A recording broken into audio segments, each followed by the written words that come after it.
Manager সাহেব, জি sir. Rafiq সাহেবের 20 গাড়ি যে অর্ডার আছে ইটের, ওইটা আগে পাঠাই দিবা। জি স্যার। তারপরে 5 গাড়ি বালু পাঠাই দিবা। আচ্ছা স্যার। দিয়ে তারপরে তুমি আমার অফিসে মেমোটা নিয়ে দেখা করবে। समझ गया। Okay sir.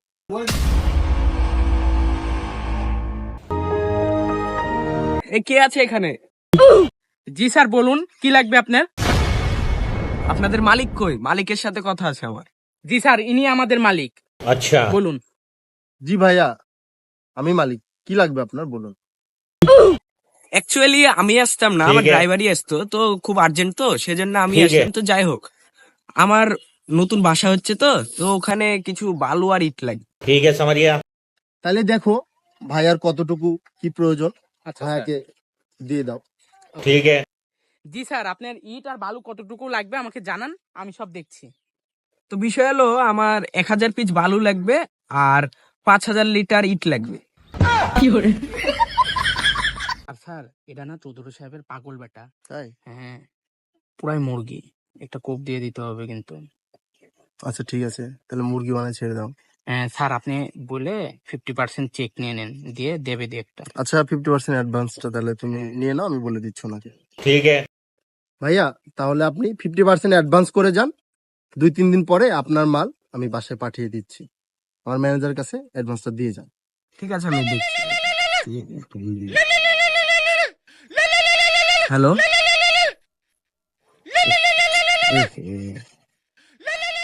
হ্যাঁ হ্যাঁ, আমি কারখানাতে আসছি, তোমরা থাকো। আচ্ছা ঠিক আছে। ঠিক আছে ভাইয়া, অ্যাডভান্সটা তাহলে আমি করেই যাচ্ছি।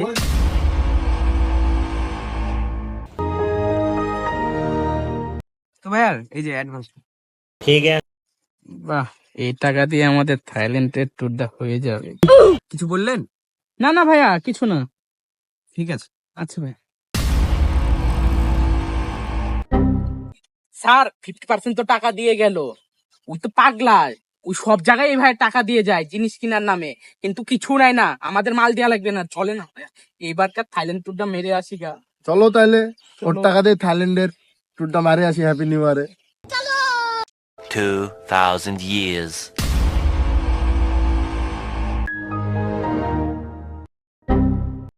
ওই, 1 মাস হয়ে গেল, আমার মাল পাঠাননি কেন?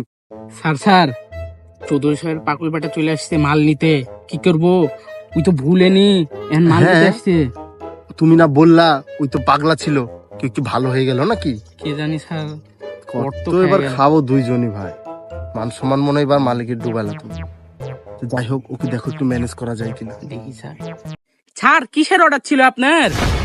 ও, তুই আমাকে পাগল পেয়েছিস, তুই ভাবছিস আমি আগের মতো আছি? তোক দেখছি।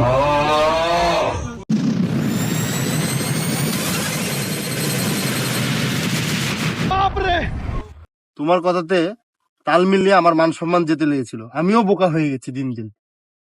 আর আমি জানি, ও তো পাগল ছিল। ও তো এরমকে সবাইকে টাকা দিয়ে বেড়াতো। তাই বলে ও পাগল হোক আর ভালো হোক, তার সরলতার সুযোগ আমাদের নেওয়া উচিত হয়নি। আর সে বড় লোকের ছেলে, হতে পারে ট্রিটমেন্ট করে তার বাপ্পাকে সুস্থ করে ফেলছে, কিন্তু এরপর থেকে আমিও এমন কোনো কাজ করব না, আর তুমিও আমাকে কোনো খারাপ কাজের প্রপোজাল দিবা না। আর আমিও তোমাকে আজ ভালো করে বলে দিলাম, মানুষের সরলতার সুযোগ নিয়ে, দুর্বলতা নিয়ে কখনো মানুষের ক্ষতি করার চেষ্টা করব না। বন্ধুরা, আপনারাও এটা থেকে শিক্ষাটা নিয়ে নেন। সরলতার সুযোগ কখনো মানুষের নিবেন না, সে যতই বোকা হোক কিংবা ভালো হোক। ধন্যবাদ। ভিডিওটা ভালো লাগলে শেয়ার করবেন এবং আমাদের সাথেই থাকবেন। আরো নতুন নতুন ভিডিও নিয়ে চলে আসছি।